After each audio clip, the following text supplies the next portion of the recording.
Hello, everyone. Thank you for checking out this episode of Really Dicey. I'm here with Jim Johnson and Matt. Thank you, sir, for coming back again and give us a chance to talk about the Klingon Empire Gamemaster Toolkit, which I'm so glad that this material is out. This is a great toolkit. Lots of great stuff. Not only a game master screen, but a reference sheet for the different players, which is really useful. Get all the rules right there. And you've also got a wonderful little adventure in there, Klingon adventure. So I was wondering, how do you write a Klingon adventure? What's different about a Klingon adventure? Yeah. So first of all, let me just say thanks for having me back. It was great being on the show last time, and I'm really grateful that you brought me back again. So thanks so much for the opportunity, because I'm happy to talk about Star Trek adventures all day long. Well, maybe not, because I've got a lot of work to do, but as much as I can, I'm happy to talk about it, right? But yeah, so writing a Klingon adventure is a different approach, right? Because you have a lot of things you don't have to worry about when you're writing a Federation or a Starfleet adventure, right? You don't have to worry about the Prime Directive necessarily. Right. And I think that's more than anything else, that's the big one, I think, because when you could take any of the adventures that we've already published for the game and change them to a Klingon perspective just by tossing out most of those directives, right? You can just completely change them if you want. You're like, Prime Directive, whatever. We're just going to go in and take not take what we want, but we're gonna have Klingons have a completely different approach to how they approach problems and how they approach like first contact situations, and when they discover an exploitable planet or something they can conquer or something they can do something with. And I think it's just, you got to put yourself in that mindset, that Klingon mindset of being very direct and being very forthright about what you want and what you're going to get out of it, and then just do something different. And I think that I had commissioned several Klingon adventures at the same time, and basically in the back of my head I knew that like whichever one got done first was going to go into the Klingon Game Master screen, and then another one will go into the quick start that we're working on. Oh, and that's a spoiler. We are working on a Klingon quick start, and then we'll also do some standalones, just standalone Klingon adventures. And it just worked out that Chris McCarver's adventure was the first one to be in hand and edited and approved by CBS. So I was like, Chris, congratulations, you're in the GM screen. So good for you. And I know he had fun writing it. I'd have to ask him though. I haven't had a chance to ask him in a lot of detail, like what really drove him to wrote it the way he did. But I know he had fun doing it. That's for sure. But yeah, I think it's just a matter of getting into the Klingon mindset and then just pushing all that Trek lore from a Starfleet perspective out of your head, and just think about the Klingons and how they would approach things differently. Yeah. It's I'm not going to give anything away, but you can imagine this scenario happening, Kirk, to Kirk or Picard or something, and it would play out totally differently in the way they would handle it. And it's just really interesting to see how it's laid out and see how Klingons would approach it. When you're GMing a Klingon game, I imagine it's more of the same. You've got to just think about how the Klingons would run things and respond to them differently. Mm-hmm. Yeah, I know we packed in a lot of advice in the Klingon Core Book itself about how to approach things from a Klingon perspective as opposed to a Federation perspective. Yep. And again, it's just thinking about like how Klingons approach honor, and how they're not like, if you look at the Klingons on the surface as kind of like the murder hobos of the Star Trek galaxy, you're missing a huge chunk of what makes them unique and special. Right. And everything they do is direct. Everything they do is big, right? They're not subtle. I think if there was a subtle species in the Star Trek universe, it'd probably be the Romulans, I would think. Right, because the Cardassians are not particularly subtle. And the Klingons certainly not. Like if you do something wrong to a Klingon, they're going to get in your face and you're going to know it.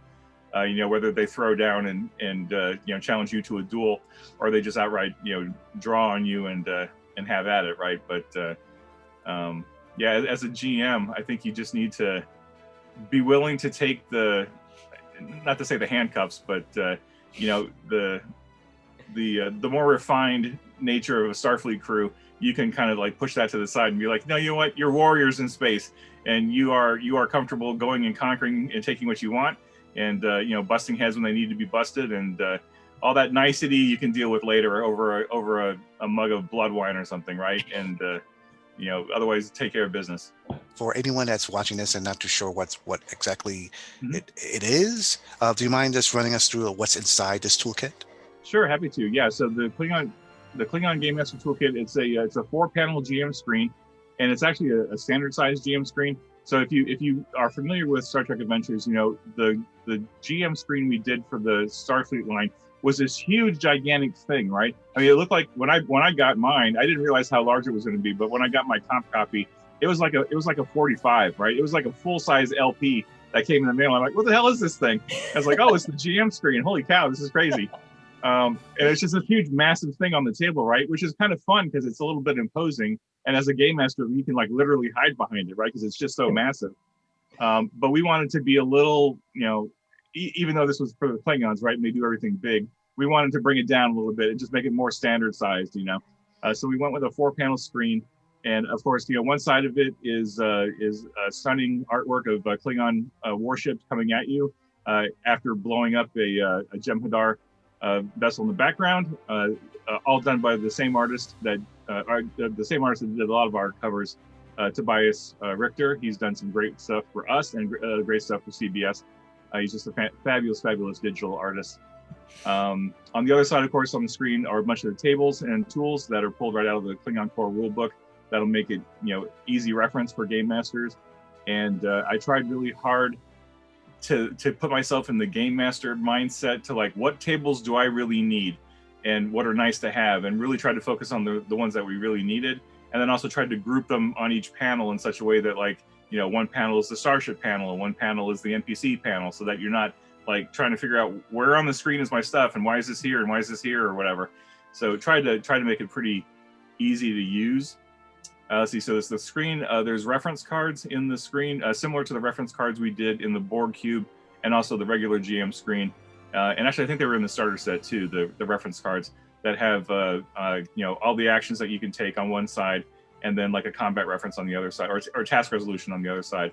And there's a different card for like 6 or 7 different roles. So whether you're the commanding officer or you're tactical or you're running sensors, we try to make it easy to have the rules in a condensed format on these cards. And unlike the Starfleet versions, where if you remember, the cards had the beautiful LCARS layout, but there was a lot of space taken up by the design bits.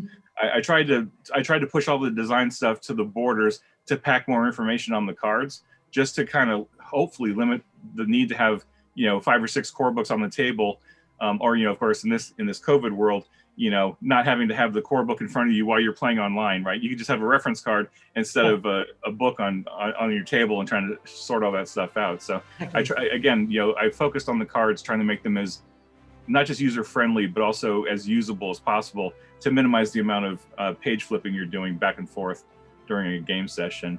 In addition to that, we're also including a short adventure, a full-length standalone adventure. This is something we didn't do in the other GM screen, but it just seemed like a good fit. Like I said, I had one available that was almost done with edits. I was like, well, we're about to go to print on the GM screen. Why not include an adventure? Modify the price point a little bit and make the value of it a little higher, right? So instead of just getting the screen and some cards, you're also getting a full-blown adventure along with it as well. And that adventure is not available anywhere else yet. And we're not going to make it available as a digital-only release anytime soon, because we wanted to give game masters an opportunity to, you got your screen, now you got an adventure, you got the core book, you're off and running, you're good to go with everything you need. I want to say there's something else. What is it? Oh, the maps. There's also an A2 sized double-sided map in there, and that has the 2 maps that are in the core book. So the maps that are on the end papers, and the one side, one of the maps is the Klingon Empire with the Klingon labels, and then the other one is the Beta Quadrant, focused mostly on the Klingon Empire. Nice. Okay. Hopefully a good value. I hope folks get a lot of joy out of it. And again, it complements the Klingon Core Book to kind of give you this whole extra, or this whole alternative way of playing the game. So where you can play the game as Starfleet with all the Starfleet, books and accessories, that's great. But now if you just want a completely different experience, you can play with the core book and the GM screen and the Klingon dice that are coming out as well. When will the physical copy be released? Yeah, the GM screen and the dice are available for pre-order right now, and it looks like we're targeting February for actual physical release, and availability in stores and distributors and all that stuff. That being said, in this in this COVID world, like, who knows? Like, I mean, it's all out of our hands at this point. It's all at the printers, and it's all being created and built and made and all that stuff. I don't remember off the top of my head where we're actually having the dice made. I think the dice are being made in China, and I know that China's the Chinese New Year is in February. So I think we got these in before they shut down, right? Like, so that they can get them made and shipped before they shut down. Because, like, literally they shut down for a whole month, right? And so from February to March, nobody's getting anything out of China because it's they're all on holiday. They're all enjoying their holidays. So I think we got everything in before then. Now, the GM screen, I think the GM screen is being printed in Europe, so we don't have to worry about that so much. But yeah, I think we've targeted February, and I'm pretty confident we'll hit that. Excellent. Looking forward to it. Yeah, with standard caveat that there are certain things we just can't control. Yeah. Global pandemic notwithstanding. I hope you enjoyed part 1 of this video as we talked about the Klingon Gamemaster Toolkit. Stay tuned for our follow-up video, or part 2 of this interview, as we talk about what the future releases for Modiphius' Star Trek RPG in 2021. We'll be back.